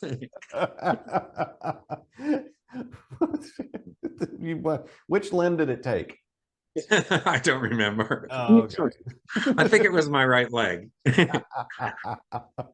So you're interested in the future, working with the role-playing game industry and setting it up a little bit here and there with the con scene. That's good. And for folks who've never gone to a role-playing game convention, but you like role-playing games, absolutely get out of your bubble, go to a role-playing game convention, because the sheer number of ideas and different play styles that you can be exposed to, it's very enriching. It can really blow your mind. I highly recommend doing so. So you come from two artistic traditions. On your father's side, writers. On your mother's side, artists. So what's your favorite medium to work in? What does Chris Holmes like to work with the most when it comes to producing art? Pencil, I guess. That's great. You do fantastic stuff with pencil. I love it. I love pen and ink as well. I use pen and ink for my illustrations, monsters and things. I have been paid to paint occasionally for theater, scenery, and I did some masks that you can see behind me. So those are really cool. I worked for a puppet maker briefly. I've done some mask making and some prop making. I like trying new things, which is guaranteed to keep you from ever really making a good living at anything. But if But it's somebody fun. were to say, can you do this? I'd go, I don't know. Let's see. Let me do it. Let me try. Well, that's a good lesson for people to learn is that yeah, you can teach yourself new skills. You can do new things. You can surprise yourself. And so I guess you like surprising yourself. I like being surprised. Yeah, in a good way. Yes. We're going to show a few images from some of your drawings on the screen because actually Chris's website has a number of his works on there that you can check out. Have you put out any collections or are there any particular works that you'd like to plug that like appeared in someone's book? Because I know we were just talking about you working with RPG designers about that. Nothing really springs to mind, but yeah, everything. It's all been fun. I gotcha. It's all good. Nothing I'm ashamed of so far. Now, your style, how would you characterize it? Like, what's the mood that you would associate with the art that comes out of your hand? Wow. Bad realism, I guess. Bad realism. I'm trying to make my elves look normal, but they come out looking kind of creepier. Listen, Bad drawing covered with good technique. I love my pen and ink technique, and I wish I could draw better underneath it to justify. hey, you could just say it's stylized. It's a stylized were shark. It's my interpretation of a tentacle. So you're not wrong, and it's not a Yeah. bad representation of it. It's your interpretation of it. See? One of the difficulties in having drawn all my life and having some objectivity about it is I can sort of see myself on the scale of talent. And when I'm writing or doing a game design, then I'm not quite so objective because I don't know it as well. So I'm like, oh, maybe I'm really good at this. So that's why I keep trying new things because I know I'm mediocre at art, but I'm pretty good at monsters. So if you have a monster in mind, I'm a pretty good monster drawer. But let's not forget the Edgar Rice Burroughs quote that we had just earlier this interview is that he saw the mediocrity that other people were putting out and realized he could make money putting out mediocrity too. And believe me, some of the books I've read, the short stories I've read, the art I've looked at, somebody got paid to make that. Just because you're not the top of, not you specifically, but the you in general, just because you're not the absolute best at something doesn't mean you shouldn't do it. You shouldn't enjoy it and you shouldn't put it out there for other people to see because Yeah, they you should might do like it. it more than you do. Yes. Yeah, you should do anything that brings you joy. And you should, if somebody wants to pay you for it, then that's a secondary chance to get more joy. So, yeah. Yeah, yeah. Well, like the best compliment I ever got in one of my fiction works, it's a story called Battle. It's about a Marine got hooked on crack. It's in this collection called Memphis Noir. And a reader, he read that short story and messaged me saying that he wanted to find me and punch me because of what I did to the character in the story. The character didn't deserve that. He was a good guy. He was just going through hard times. How dare you do that to him? That means that hit a nerve. And Yeah, sure did. spoiler, crackhead ex-Marine story set in Memphis, Tennessee. It's not a happy story. So I was like, well, thank you that I was able to make you feel like that. It's a big compliment. You never know what people are going to think when they come across your stuff. What about you? What's your favorite work of art? Yours or anybody else's? Do you have one? Wow. I don't really think in terms of favorite. We've talked about Frazetta. He probably does the best women, men, and cats ever. There's an illustrator from Weird Tales era, Virgil Finlay, who's perhaps the best hatcher and pen and ink artist I've ever encountered. His sort of rival, Haynes Bach, of the same era, does really beautiful, whimsical things and kind of a difficult to figure out technique. So both of those guys, if you like black and white art, Virgil Finlay and Haynes Bach, they're both amazing. And I was lucky enough to get to look at my father's copies of Weird Tales and Amazing Stories and Startling Stories and things in the pulp. Oh, yeah. And didn't you get to work with your dad? Didn't you do some illustrations for some of his stories? Yeah, first story he printed in the Dragon, I did a drawing for which they published. And the second one, they used one of their staff artists. So I felt I've had a few frustrating brushes with possibly getting my artwork printed and things, and they didn't happen. Yeah. Similar to what happens with freelance writers, I'm sure. Yeah. What was it like working with your dad? He wrote a story, and then I imagine he suggested to you to do the illustration. Was he a slave driver, or was he just happy with whatever you made and said, He "Okay, was let's send it in"? more of the happy with whatever I made. Yeah. That's the vibe I'm getting off the guy. Good. I wrote a short story and sent it to him to edit because I thought it was too long, and he made it longer. He added more to it. So he was not a good editor in that sense. Well, that's cool. And your website, so we got homeswest.com. And I invite the viewers to go check it out. There's a bunch of fun stuff in there. You can see your art. If folks want to own a little piece of John Eric Holmes history, you've got available to where if they see a title that they really like that used to belong to John Eric Holmes, they might be able to get it. Yes. And then you have a section called Ask Cthulhu. The sample question that you've got on the site, it's relationship advice. Cthulhu sounds like an odd choice for relationship advice, but you know, maybe his perspective is different enough from us to where he can boil things down to the essence for us and give us insights that we didn't know. Hopefully they don't break our minds, but why do you have an Ask Cthulhu section on your website? That was my wife's idea, actually. I can't take much credit for it. Oh, okay. In fact, the sample question was written by a guy who worked at TSR, Kevin Hendricks. So I can't even take credit for the question.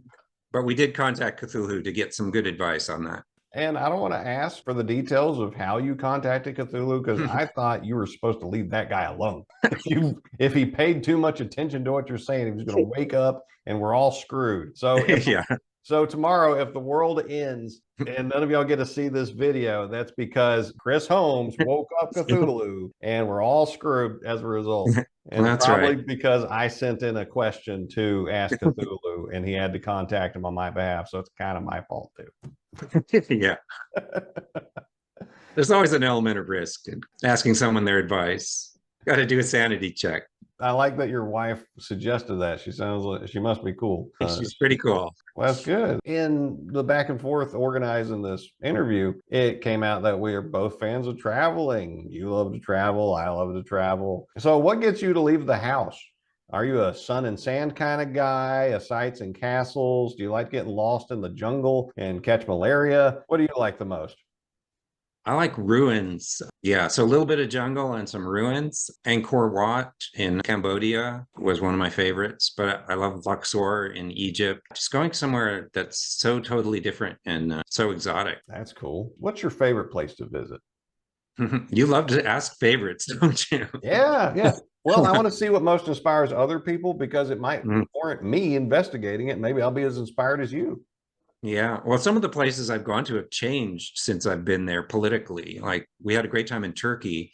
I'm not sure if that's still possible in today's political climate. Love Thailand, Japan. I love Europe too. I worked illegally in Spain for a month. That was fun when I was a young man. Worked on a theater production in Barcelona. Pretty much I go anywhere again except Russia. Maybe not India. I saw some great things and had some good experiences in India, but also got very sick and saw some very sad things. You kind of have to toughen yourself up, I think, if you haven't experienced true poverty before. I think it's good perspective though for people. Oh, yeah. Even poor folks in the US, chances are you're wealthier than your counterparts anywhere else in the world. And it helps you appreciate what you got if you see how other people had to live. Like when I was in Baghdad, I saw people living in a trash city. It was a dump. It was a massive garbage dump, and people had built houses and stuff out of the trash. They were living in that. So that's their normal day to day. So wouldn't recommend Iraq to anybody. The weather's crap. You're going to get sand everywhere. It rains mud. But like you, I would have mentioned Turkey first because I too am a fan of ruins. And as a Roman history buff, hard to beat that place for Roman sites because all they got left in Rome is a bunch of stumps. They don't really have much in the way of Roman stuff. The Vatican and the Catholic Church, they cannibalized all that a long time ago. But you go to Turkey, you're going to get the most intact sites, both from the Greek and the Roman era. and you can wander around them however you want. There's like no safety regulations. If you want to climb on top of this castle, they'll let you do it. Now, if you fall, they'll let you lay there, but they give you the freedom. But the thing that got me to go there the most was Hagia Sophia, the Church of the Holy Wisdom in Istanbul, and actually married my wife there. Oh, wow, legally. great. So that makes it even better. Yeah, the Erdogan, their current and probably eternal president, occasionally like snatching Americans just to make a point. So yeah, we're not going back until that settles out. So unfortunately, we're in the same boat. Did you get to bathe in the Roman baths in Turkey? I haven't. No, I didn't. Too bad. I have not been to the hammams. I'm still haven't, wrapped my head around. No, this was an ancient Roman archaeological site, but it still had the hot water, and there were columns underneath the water, and you could bathe there with a bunch of Europeans. Is that Hierapolis? Yeah, Hierapolis. Yeah. I haven't been there. I've been to Istanbul, Iznik, Ephesus, Pergamum, Antalya, Olympus, the Chimera where fire's shooting out of a mountain. Oh, I didn't see that. That's cool. Yeah, but I have not been to Hierapolis or was it calcium pools that aren't too far in Aphrodisias or something, but love it. Now, I asked you what you liked the most, and I think you gave a good answer. Now, what places do you hate the most? Well, I did mention Russia, I'm afraid, didn't I? So you're not a fan of Russia, huh? What part you go to? It has some beautiful buildings and some great food, but it's very expensive and not very friendly. Because we steered clear of Russia for a few years. Now wouldn't be a good idea, but we went to St. Petersburg early in the Trump administration, where there was this like 6-month window where it was cool. And my wife wanted to see the Hermitage art collection. It's one of the greatest art museums in the world, so we were stuck. Yeah, it's beautiful. Yeah. Basically, to get my visa, I had to fill out an intelligence dossier on myself and give it to the Russian government. They wanted my health insurance number, what high school I went to, if I've ever been part of a uniformed military, blah, blah, blah, blah, blah. As I was filling out, I was like, this is an intelligence dossier. Dang it. Yeah. You're on file now. yeah, I am on file. But we got to see some amazing art. And but when I saw the Hermitage and how ostentatious the place is, I realized they killed the Romanovs for a reason. Because if I'm starving to death and you're gold plating everything, I'd get kind of mad too. Because like the Habsburgs, very tasteful. A lot of the Roman emperors, very tasteful. The British monarchy, generally tasteful in their decor. The Romanovs, no, tacky as could be. Now you're supposed to be hating on stuff, but I'm hating on it for you. It's catching. No, I know what you mean. A little too many gold cherubs. Yeah. I can hate on St. Peter's if you want. Yeah, do it. Go for it. I'm not sure that's anything to do with fiction or games. No, but it yeah, doesn't. No. If somebody makes a gold cherub that's the size of a giant Martian ape, they're doing something wrong. Yeah. Yeah, you really need that. If it's the difference between your pet, like not taxing your peasants so much that they can't afford to eat in winter, and you having this useless cherub that you probably will never see, I think the choice was easy, and they chose the one that got them shot to death. So it was only so bad I could feel for them. Well, another thing about St. Petersburg, I was short. Now I'm 5'10", but even the women were taller than me. They were like supermodels all over the place. It was really weird. Did you? A lot of high heels, a lot of boots and high heels in Russia. Yeah. So maybe I shouldn't feel as inadequate.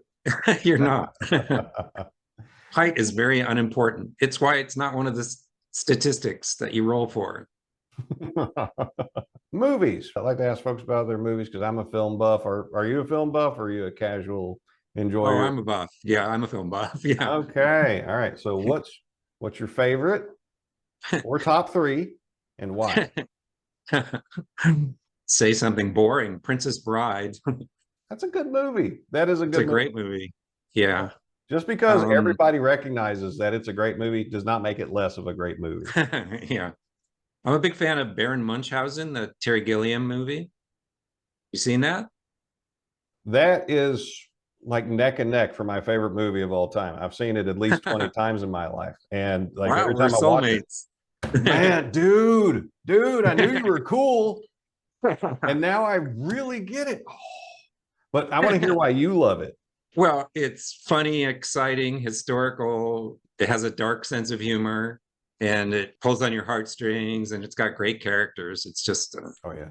yeah, it doesn't fail And it anywhere. has that sense of adventure Yeah. that we've talked about throughout this entire conversation of just getting out there, putting yourself out there and making things happen because you can do it. So yeah, wow.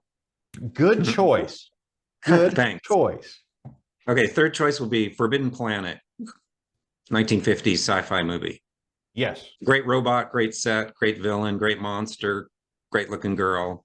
And the suspense that the movie sets up with the monster and the unknown, I thought was really good. I thought the pacing, I mean, it took its time telling the story, but I never felt bored watching it. It was creepy, it was atmospheric. Good. Yeah, I agree 100% on that one. And I don't know that that one gets enough love these days because it's not the flashiest movie, but as far as film storytelling, it's excellent. Good. I ain't got any. Well, thanks. I can't hate on any of your top picks. That's great. We hated it on the dungeon board game. Oh, but barely, but barely. Before we get to the final question for you, have you seen The Man Who Killed Don Quixote, also by Terry Gilliam? Yeah, yeah. It wasn't that interesting. You didn't care for it that much? No, it was okay, but for all the hype, it took a really long time to make. But yeah. Okay, now I can hate on you because that's the only movie that I think just edged out Baron Munchausen for me. Oh, really? Okay. But no, you're fine. Well, I'm glad you enjoyed it. Yeah, thought Adam Driver was great in it, and Mr. Price played a good Don Quixote, I thought. But it's okay, we can differ at this. You can't be perfect. You can't be perfect No. for me, right? That's good. Now, what movie or movies do you hate the most? You probably got one in mind. Why don't you start me off? Now, this one I would never recommend to anybody, and not even as a challenge, not even as a gag.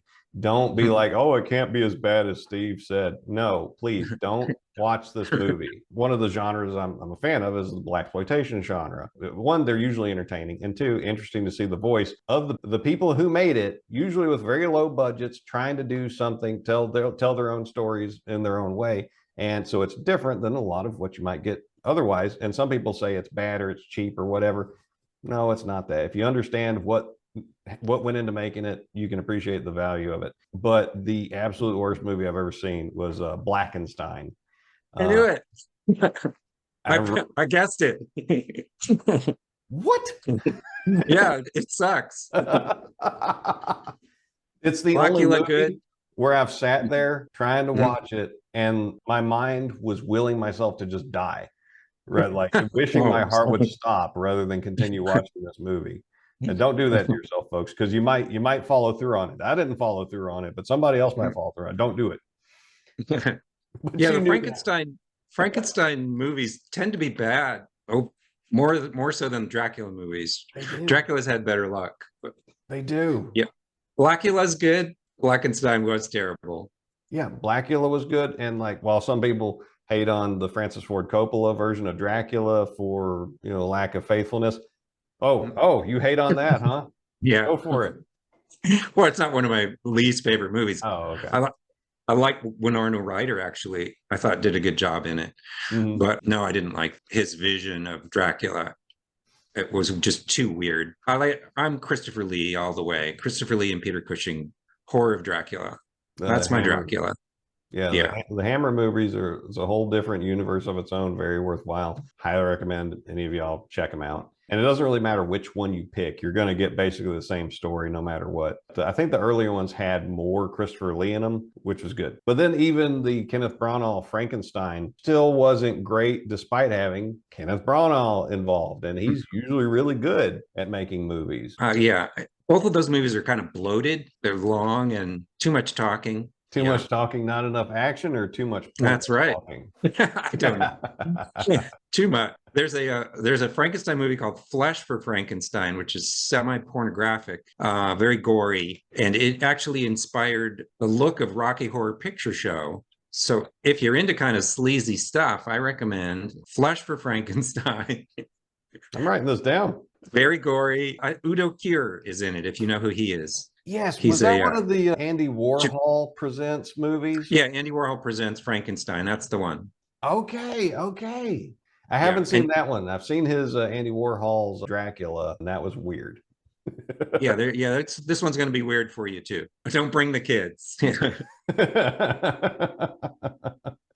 Well, that sounds like a movie that you at least passively enjoyed. Oh yeah, yeah. But what movie makes you throw up anytime you think about it, or that you have to warn people away from? I don't know. The Brown Bunny.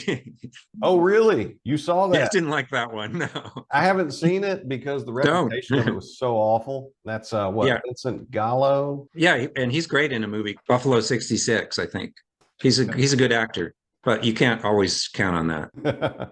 Now he directed Brown Bunny, didn't he? Yeah, So he's got no one to blame but himself. he might have ruined his career. I don't know. Let me talk about the At the Earth's Core movie because it's kind of Oh yeah, divisive. yeah. Let's get to it.